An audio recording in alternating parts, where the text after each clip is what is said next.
Something wasn't right. I stared at the photo in my trembling hands, trying to make sense of the gnawing feeling in my gut. The baby in the picture had my nose, my chin, but something felt off. Maybe it was the post-delivery hormones talking, but I couldn't shake the sensation that this wasn't the same child I'd held in my arms just hours ago. I'm Addison, and this should have been the happiest day of my life. Instead, I found myself sitting in my hospital bed at 3 a.m., obsessing over a hospital photo while my newborn daughter slept peacefully in the bassinet beside me. "You're being paranoid," I whispered to myself, but the doubt wouldn't leave. A soft knock interrupted my thoughts. My sister Victoria's perfectly coiffed head poked through the door, despite the late hour. "Still awake, sweetie? You should be resting." I couldn't sleep," I admitted, quickly tucking the photo under my blanket. Something about Victoria's overly concerned expression made me uneasy. She'd been hovering around the maternity ward all day, insisting on helping with everything from diaper changes to photos. "Where's Ezra?" Victoria perched on the edge of my bed, her designer perfume overwhelming the sterile hospital smell.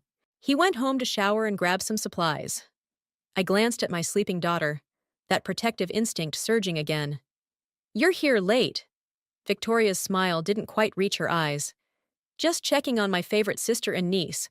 The night nurse let me in. We got chatting earlier." My stomach clenched. Victoria had always been the perfect one, the sister who had everything figured out. Except for one thing, she couldn't have children of her own. The doctors had confirmed it years ago. "You should go home," I said firmly. "Visiting hours are over." "Don't be silly. Family is different." She reached for the baby, but I shifted slightly, blocking her path. Something flickered across her face. Anger? Frustration? The night nurse, Shanice, saved me by walking in. "Time for vitals, Mama." "Oh, hello again, Miss Thornton. I'm afraid you'll need to leave now." Victoria's smile turned brittle. "Of course. Sweet dreams, sis." She kissed my cheek, lingering a moment too long. After she left, Shanice checked my vitals, then paused. "Your sister's been around a lot today." "Too much," I admitted. Shanice hesitated, then spoke quietly. "Earlier, I saw her near the nursery station when I was updating records. She said she was lost, looking for the cafeteria, which is in the opposite direction." My phone buzzed. A text from my best friend Paris. "How's my goddaughter? Need anything?" I typed back quickly. "Can you come first thing tomorrow? Something feels wrong." "What do you mean?" Paris replied instantly. "Just come, please." I picked up the photo again, studying it in the dim light. The baby's eyes were brown in the picture, but when I looked at my daughter sleeping beside me, her eyes were unmistakably blue, like mine and Ezra's. "Shanice!" I called softly. "The photos taken in the nursery, who handles them?" "The photography service uploads them directly to our system. Why?" "Could there be mix-ups? With the photos, I mean?" Shanice frowned. "It's all digital now, tied to the baby's ID bracelet. Pretty foolproof." She glanced at the photo in my hand. "Something wrong?" I shook my head, not ready to voice my fears. "Just new mom jitters, I guess." But as Shanice left, I carefully compared my sleeping daughter's features to the photo again. The differences were subtle: the shape of the ears, the curve of the mouth, small things nobody else might notice. But I noticed. I reached for my phone again, this time pulling up Victoria's social media. There it was, a post from just an hour ago. "Best aunt ever. Welcome to the world, precious angel." But the photo she'd posted, it wasn't the same as mine. The baby looked different, more like the child I was looking at now. My hands shook as I took a picture of my sleeping daughter and compared it to Victoria's post. Two different babies, two different photos. The room suddenly felt too small, too quiet. I remembered Victoria's strange behavior all day, her hovering around the nursery, her convenient friendship with the night staff, the way she'd insisted on handling the photography paperwork to help out. I touched my daughter's tiny hand, and her fingers curled around mine instinctively. In that moment, I knew with absolute certainty that something was very wrong, and my sister was behind it. I don't know what you're up to, Victoria, I whispered, but I'm going to find out. Paris arrived early the next morning, coffee in hand, just as Ezra was helping me pack our bags to head home. She took one look at my face and knew something was wrong. Spill it, she said, settling into the visitor's chair. You barely slept, did you? I handed her both photos. Look at these. Really look. She studied them, brow furrowing. They're different babies. Thank God you see it too. I turned to Ezra, who was organizing discharge papers. Tell her what you told me this morning. Ezra sighed, running a hand through his disheveled hair. Addie, we've been over this. Babies change appearance in their first few days. You're exhausted and— Don't patronize me, I snapped. I know my own child. Paris stood up, placing herself between us. Okay, let's think this through. What exactly happened yesterday? I recounted Victoria's strange behavior, the nursery incident, and the social media posts. With each detail, Paris's expression grew more concerned, while Ezra's became more skeptical. Your sister's been through a lot, Ezra said gently. Maybe she's just overexcited about being an aunt. Or maybe she's finally lost it, Paris muttered. A knock at the door interrupted us. Victoria swept in, carrying a massive flower arrangement. Ready to go home, Mommy? Actually, I said, keeping my voice steady. We were just discussing the baby photos. Victoria set down the flowers, her smile never wavering. What about them? I held up my phone. Your post shows a different baby than the official hospital photo. Don't be ridiculous. She laughed, but it sounded forced. I just used better filters. Filters don't change bone structure, Paris interjected. Victoria's eyes flashed. I don't appreciate what you're implying. I'm not implying anything, I said. I'm stating facts. You've been acting strange since I went into labor. Hanging around the nursery, befriending staff, insisting on handling paperwork. Because I love you, Victoria's voice rose. Because I wanted to help. God, is this how you thank me? With accusations? Ezra stepped forward. Everyone needs to calm down. I am calm, I said. I'm also not stupid. Shanice saw you near the record station yesterday. Victoria's face hardened. That nosy nurse should mind her own business. You know what? I don't need this. I've done nothing but support you, while you've always been jealous of me. Jealous? I laughed incredulously. Of what? Your failed marriages?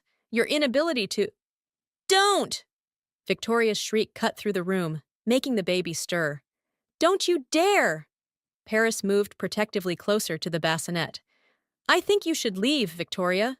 Victoria grabbed her purse, hands shaking. Fine.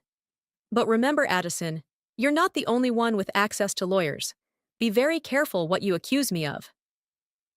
After she stormed out, Ezra turned to me. That was unnecessary. Unnecessary? Paris scoffed. Did you see how defensive she got? I was already reaching for my phone, scrolling through contacts. I need to talk to someone in hospital administration, now. Addie, Ezra pleaded, you're going to create a huge problem over nothing. Nothing? I showed him the hospital bracelet photo I'd taken last night. Look at the number sequence, then look at this morning's. I pulled up another photo. They're different. Paris and Ezra leaned in. The difference was subtle, just one digit off, but it was there. Jesus, Ezra whispered. Still think I'm being paranoid? Before anyone could respond, Shanice hurried in. Mrs. Rogers, there's something you need to know. I was reviewing last night's logs, and there's a discrepancy in the nursery records. Someone accessed them using my login during my break. My heart stopped. When? Right around the time I saw your sister near the station. Shanice twisted her hands nervously. I've already reported it to security. Ezra sank into a chair, finally looking shaken. This can't be happening. Oh, it's happening, I said, pulling out my laptop. And I'm not leaving this hospital until I know exactly what Victoria did. Paris squeezed my shoulder. What do you need? First, I need Turner's number. He's that lawyer friend of my mom's. And then? Ezra asked quietly. I looked at my sleeping daughter, fierce protection surging through me. Then we find out what other lies my sister's been telling. Because this is just the beginning. The room fell silent, except for the soft beeping of monitors and my daughter's gentle breathing. In that moment, I knew nothing would ever be the same. But I was ready for war. Turner's office smelled like old leather and coffee. He studied the hospital documents spread across his desk, occasionally adjusting his wire-rimmed glasses.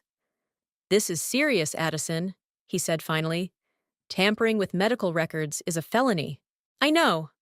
I shifted in my chair, grateful Paris had offered to watch the baby so I could meet with Turner privately. "But I need proof before I make any accusations."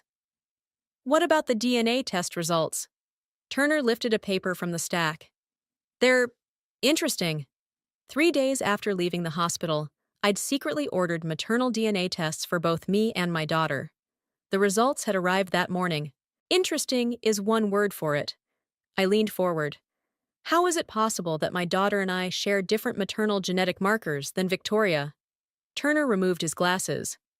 "There are several possibilities, the most likely being that we're not full sisters." The words felt strange in my mouth. "But that's impossible. Your mother might have some explaining to do."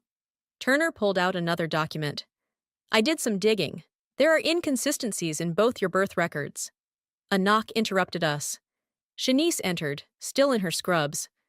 "Sorry I'm late. My shift just ended."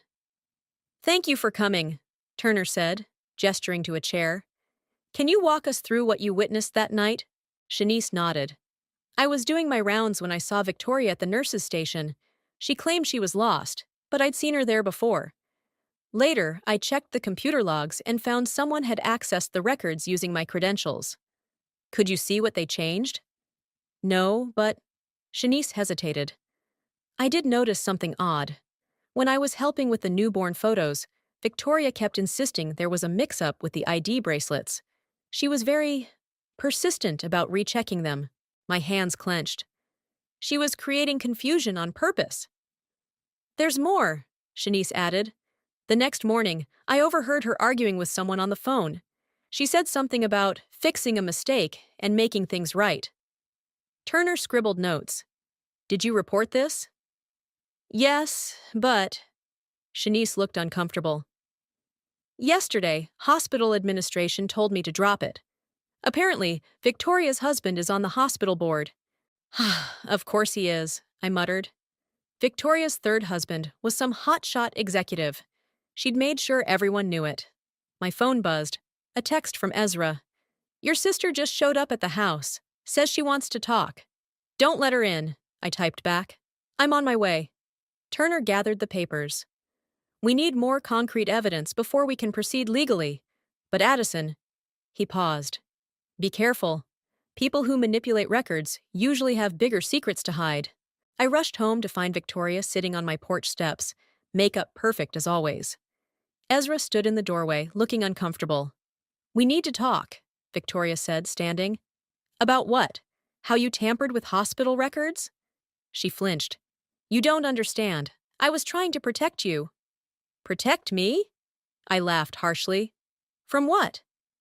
"From the truth." Victoria's voice cracked. "About our mother. About everything." "What truth?" "I found letters," she said quietly. "Years ago in Mom's study. Letters that proved—" She took a shaky breath. "We don't share the same father or mother." The world tilted. "You're lying." "Am I?" She pulled out an envelope. "The DNA test results you secretly ordered? I had them done years ago, too." "That's how I knew." Ezra stepped forward. "Wait, what?" "Our mother isn't my biological mother," Victoria continued. "She adopted me after marrying my father, but she never told anyone. She let everyone believe we were full sisters." "So you decided to mess with my baby's records?" I demanded. "How does that make any sense?" "Because I was angry." Victoria's composure cracked.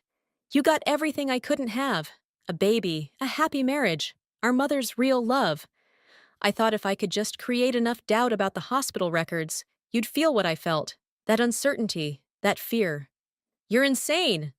I moved toward the door. "Get off my property before I call the police." Fine. Victoria straightened her designer jacket. But this isn't over. Ask our mother about July 15th, 28 years ago. Ask her what really happened that night. She walked to her car, heels clicking on the pavement. Just before getting in, she turned. Oh, and Addison? Those DNA results? They're just the beginning. There's so much more you don't know. As her car disappeared down the street, Ezra touched my arm. What do we do now? I pulled out my phone, dialing a familiar number.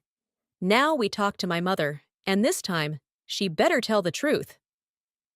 July 15th? My mother Paisley's hand trembled as she set down her teacup. Who told you about that date? I sat across from her in her pristine living room, where I'd spent countless Sunday dinners, pretending we were the perfect family. Victoria did, right after admitting she tampered with my baby's hospital records. She did what? Paisley's face paled. That's impossible. Victoria would never… Stop! I slapped the DNA results on the coffee table. No more lies. Tell me what happened on July 15th. Paisley stared at the papers, her carefully maintained facade cracking. I never meant for either of you to find out. Find out what? That night. She closed her eyes. That was when I brought Victoria home from the hospital, not as a newborn, but as a 3-year-old. The room seemed to tilt. What? Her mother, her biological mother, was my best friend. She died in a car accident, and Victoria's father couldn't cope. He and we grew close during the grief. We married 6 months later. And you pretended she was yours? Just like that? It was different times, Paisley defended. Victoria needed stability. We gave her a new start, a clean slate. By lying? I stood up, pacing. What about my father? Does he know?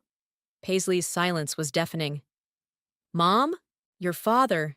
She twisted her wedding ring. The man you think is your father, he isn't. The floor seemed to drop out from under me. What? It was a brief relationship. He was married. When I found out I was pregnant, I never told him. Your father, the man who raised you, he knew. He chose to love you as his own. My phone buzzed. A text from Turner. Found something in the records. Come to my office ASAP. I have to go, I said, gathering my things. Addison, please. Paisley grabbed my arm. You have to understand. Understand what? That my whole life is a lie? That Victoria knew before me? I yanked away.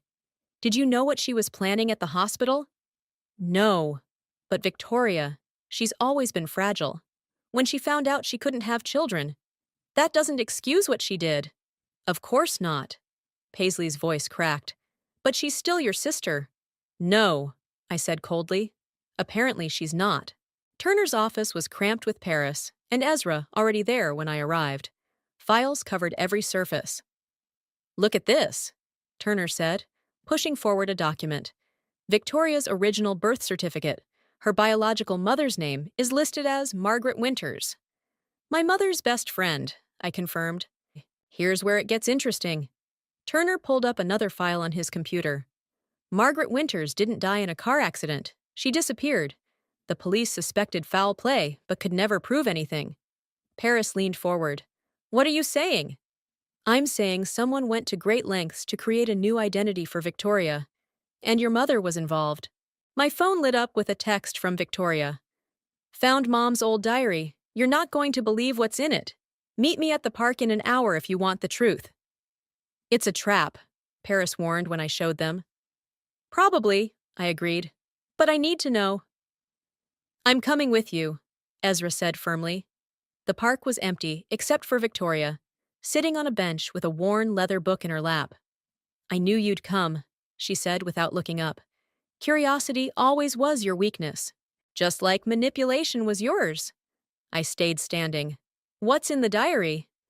The real story. She finally met my eyes. About how our mother stole me from my real mom.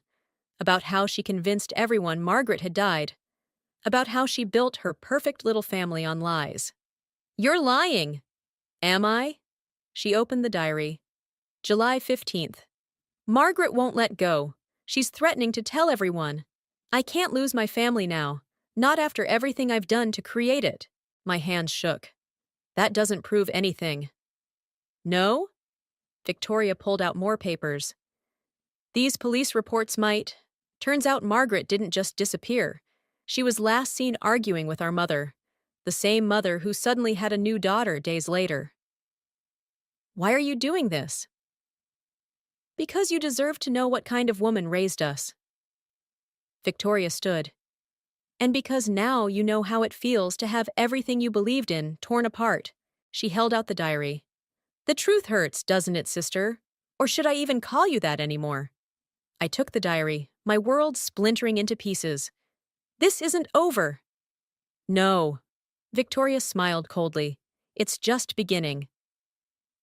The handwriting changes halfway through, Paris said, examining the diary under her desk lamp. Look at these entries from before July 15th compared to after. I leaned closer. She was right. The earlier entries were looser, more flowing. The later ones, including the damning entry about Margaret, were tighter, more controlled. Victoria could have forged it, Ezra suggested from across the room, where he was rocking our daughter. Maybe. I rubbed my temples. But what about the police reports? Turner spread the yellowed documents across the table. I've been making calls. The detective who handled Margaret's disappearance is still alive. Retired now, but he remembers the case. What did he say? That your mother was the prime suspect, but they could never prove anything. Margaret's car was found at a bus station. Security cameras showed her getting on a bus to Miami, but the trail went cold there. My phone buzzed. Another text from Victoria. Found Margaret's sister. Want to meet her? Don't respond, Paris warned. She's playing games. No, I stood up. She's trying to destroy our mother, and I need to know why. I called the number Victoria had sent. A woman answered on the second ring. Hello, Addison, she said. I'm Rachel, Margaret's sister. Victoria said you might call. Is it true? My voice cracked. About my mother? Meet me at the Golden Cup Cafe in an hour. Bring the diary. The cafe was quiet. Just a few afternoon stragglers nursing cold coffee. Rachel looked startlingly like the photos I'd seen of Margaret. Same dark hair, same sharp features. Victoria showed me the DNA results, she said after I sat down. You're not Paisley's biological daughter either, are you? Apparently not. I placed the diary on the table. Did you know about this? Rachel picked up the diary, flipping through it. Some of these entries, they're in Margaret's handwriting. What? The early ones. This was her diary. Look at the first page. There, faded but clear. Property of Margaret Winters. I don't understand, I said. Why would my mother have Margaret's diary? Because she took it, along with everything else. Rachel's voice hardened, including Victoria. But why? Paisley couldn't have children. She'd tried for years. Margaret was her best friend, recently divorced, struggling as a single mother. Paisley offered to help, to babysit Victoria. Then one day, they both disappeared. And Margaret? Followed them, confronted Paisley, then vanished. Rachel pulled out an envelope. But she didn't die. She sent me letters, for years, trying to find Victoria. The last one came 3 months ago. My hands shook as I opened the most recent letter. The handwriting matched the early diary entries perfectly. She's alive? Was. She passed away last month. Cancer. Her last wish was for Victoria to know the truth. Rachel paused. What I don't understand is you. Where do you fit in? I don't know. I thought of Victoria's words. The truth hurts, doesn't it? But I'm going to find out. My phone lit up. Ezra. Your mother's here. She's hysterical. Says Victoria threatened to go to the police. I have to go, I told Rachel, but I need copies of those letters. Take them. She pushed the envelope across the table. But be careful. Paisley's already destroyed one family. Don't let her destroy yours too. I found my mother pacing my living room, mascara streaked down her face. Victoria's lost her mind, she said when she saw me. She's threatening to tell everyone about Margaret, about the adoption. You mean the kidnapping? I held up the diary. Margaret's diary? Paisley froze. Where did you get that? From her sister. Rachel says hello, by the way. You don't understand. Then explain it, I shouted. Explain why you stole your best friend's child. Explain why you lied about my father. Explain why my entire life is built on your lies. Because I had nothing, Paisley screamed back. I couldn't have children. My husband was leaving me. Margaret had everything I wanted. A beautiful daughter, a fresh start. So I took it. And me? Where did I come from? Paisley sank onto the couch. A mistake. An affair with a married man. When I found out I was pregnant, it was like a miracle. I finally had what I wanted. 2 perfect daughters. Built on perfect lies. Victoria's voice came from the doorway. We hadn't heard her come in. Should we tell her the rest, Mother? About what really happened to Margaret that night? Paisley's face went white. Victoria, please. No more secrets, Victoria said coldly. It's time for the whole truth. Tell them what happened at the bus station, Victoria demanded, her voice shaking. Tell them what you did to my real mother. Paisley clutched her designer handbag like a shield. I never meant the truth. Victoria slammed her hand on the coffee table, making us all jump. Or I will. She followed us, Paisley whispered. Margaret. She tracked us to the bus station, said she'd call the police, tell them I'd kidnapped you. She looked at Victoria. I couldn't let that happen. So what did you do? I asked, though part of me didn't want to know. I had sleeping pills. I put them in her coffee while we talked. Told her I'd bring you to say goodbye. But instead, Paisley's voice cracked. Instead, I put her on that bus to Miami. Made sure she was seen on the cameras. Then I drove her car to a storage facility 2 states away. Where you kept her until the pills wore off, Victoria finished. Locked in that storage unit for 3 days. My hand flew to my mouth. Oh my God. When I let her out, Paisley continued, I told her if she ever came back, I'd tell everyone she'd abandoned her daughter. That she was an unfit mother. I had documents. Forged, but convincing. No one would believe her over me, the respected doctor's wife. You monster, Victoria breathed. You destroyed her life. I gave you a better one. Paisley stood up. Private schools, luxury vacations, everything she couldn't provide. She was my mother. And what about me? I cut in. Was my father really married, or was that another lie? Paisley wouldn't meet my eyes. He was my doctor, during my fertility treatments. The room spun. My father is your fertility doctor? Was, Victoria said. He died last year, never knowing he had a daughter. How long have you known all this? I demanded. Since I found the storage unit receipt in Mom's old papers. I tracked down Margaret last month, but she was already sick. Too sick to fight anymore. Victoria's eyes filled with tears. She died thinking I didn't want her. Ezra, who'd been silent until now, spoke up. Is that why you tried to take our baby? Revenge? Victoria laughed bitterly. I wanted Addison to feel what my mother felt. That panic, that helplessness. But I couldn't go through with it. In the end, I just switched some photos, created doubt. Like mother, like daughter, right? She glared at Paisley. I did it for love, Paisley pleaded. No, I said. You did it for control, and now you've lost everything. My phone buzzed. Turner. Police want to talk to all of you. Margaret's sister filed charges. Rachel called the police? Paisley went pale. Of course she did, Victoria said. Did you think you'd get away with it forever? Paisley grabbed her purse. You can't prove anything. It was 30 years ago. Except Margaret wrote everything down. Victoria pulled out a stack of letters. Every detail, every threat, every manipulation. And now the police have copies.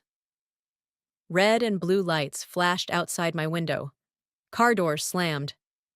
I loved you both, Paisley whispered. Everything I did. Save it for your lawyer, Victoria cut her off as officers entered the room. I watched them lead my mother away, reading her rights. Victoria stood rigid, tears streaming down her face. I'm sorry, I said softly. About everything. Me too. She wiped her eyes. I never should have involved your baby. I was so angry, for so long. What happens now? Now? Victoria looked at the letters in her hand. Now we find out who we really are. Without her lies between us. Ezra brought our daughter over, and I held her close, breathing in her sweet baby smell. She's beautiful, Victoria said. I really am sorry about the hospital. I'll tell them everything, make it right. I know. I touched her arm. We're not sisters by blood, but we're connected by something else now. What's that? The truth, finally. Outside, the police car pulled away, taking with it the woman who'd orchestrated our entire lives. But as I stood there with my daughter, my husband, and the woman who'd grown up thinking she was my sister, I realized something. Sometimes family isn't about blood or lies or perfectly crafted stories. Sometimes it's about facing the truth together, no matter how ugly it is. Stay for dinner? I asked Victoria. She nodded, managing a small smile. I'd like that. The courthouse hallway buzzed with whispered conversations. 3 months had passed since Paisley's arrest, and today was her preliminary hearing. Victoria sat beside me on the hard wooden bench, both of us watching people file into the courtroom. She's going to plead guilty, Turner said, approaching us with his briefcase. The prosecutor offered a deal. How much time? Victoria asked. 5 years, with possibility of parole after 3. Given her age and the time passed since the original crime, it's fair. Rachel appeared, clutching a worn photo album. I brought these, pictures of Margaret with Victoria. I thought, maybe you'd want to see them. Victoria's hands trembled as she opened the album. I remember this, she said, pointing to a photo of a young woman pushing a toddler on a swing. The park near our old house. I used to think it was just dreams, but your mother took you there every Sunday, Rachel said softly. She packed peanut butter sandwiches and read you stories under the big oak tree. A court officer called us inside. As we filed in, I caught sight of Paisley being led in through a side door. She looked smaller somehow, her designer clothes replaced by plain navy blue, her perfectly styled hair now showing gray roots. All rise, the bailiff announced. The judge entered, and the proceedings began. I barely heard the legal terminology being exchanged until Paisley was asked to speak. I'd like to address my daughters, she said, her voice wavering. The judge nodded permission. Victoria, Paisley turned to face us. I convinced myself I was saving you, that giving you a privileged life justified stealing you from your mother. I was wrong. My selfishness destroyed 3 lives. Yours, Margaret's, and Addison's. She shifted her gaze to me. Addison, I should have told you about your father. Dr. James was a good man. He never knew about you because I was afraid of losing everything I'd built. My whole life became about maintaining the perfect image, no matter the cost. Save your confession for someone who cares, Victoria snapped, standing up. You're only sorry because you got caught. Victoria, the judge warned. No, she needs to hear this. Victoria pulled out Margaret's last letter. My real mother died thinking I hated her, that I chose you over her. Do you know what that did to her? To me? Paisley crumpled in her seat. I'm sorry. Sorry doesn't give me back 30 years. Victoria's voice cracked. Sorry doesn't erase the nightmares, the confusion, the feeling that something was always wrong. I grabbed Victoria's hand, squeezing it tight. And you, she turned to me, softer now. I almost did to your daughter what she did to me. I became exactly like her, so obsessed with revenge that I almost hurt an innocent baby. I'll never forgive myself for that. But you stopped, I reminded her. You chose to be better than her. The judge called for order, and the formal sentencing began. When it was done, Paisley was led away, but not before calling out one last time. The safe in my study, she said. The combination is your birthdays. Everything you need to know is in there. That evening, Victoria and I stood in Paisley's study, staring at the wall safe. Ready? I asked. She nodded. I entered the numbers, and the safe clicked open. Inside were two envelopes. One labeled Victoria contained adoption papers, real ones, never filed, and a letter from Margaret written the day before the kidnapping. The other, marked Addison, held my original birth certificate and a photo of my biological father. He has your eyes, Victoria said, looking at the picture. And your mother had your smile, I replied, watching her read Margaret's letter. Victoria wiped her eyes. She knew Paisley was planning something. That's why she wrote this, trying to explain everything to me. She never abandoned me. No, she didn't. I touched the birth certificate. Just like my father never chose to abandon me, Paisley stole those choices from all of us. So what do we do now? I looked at my phone, at the recent photo of my daughter with Ezra. We make different choices. Better ones. Victoria nodded, carefully folding Margaret's letter. I have something to tell you. I'm moving to Miami. Rachel found Margaret's old house there. It's for sale. Are you sure? I need to know who I am without Paisley's lies, without the anger. She managed a small smile. But I'd like to stay in touch. Be real sisters this time, by choice instead of manipulation. I hugged her, both of us holding on tight. I'd like that too. As we left Paisley's house for the last time, Victoria turned to me. You know what the worst part is? What? She really did love us, in her twisted, destructive way. Yeah, I said, locking the door. But sometimes love isn't enough. Sometimes you have to love people enough to tell them the truth. The Miami sun beat down as I helped Victoria hang the last family photo on her new wall. In it, Margaret beamed at the camera, holding a toddler Victoria in front of that old oak tree. Perfect spot, I said, stepping back. Victoria touched the frame gently. Rachel says Mom used to spend hours in this room, reading to me. She looked around the sunny living room of her mother's old house. It feels right, being here. My phone buzzed. A text from Paris. Ezra says the baby won't sleep without her story. Video call? Mind if I take this? I asked Victoria. Are you kidding? I need my daily niece fix. We settled on the couch as I called home. Ezra's tired face appeared, our daughter fussing in his arms. Someone misses her mom, he said. And her aunt, Victoria added, leaning into frame. Hey, princess! The baby's face lit up at our voices.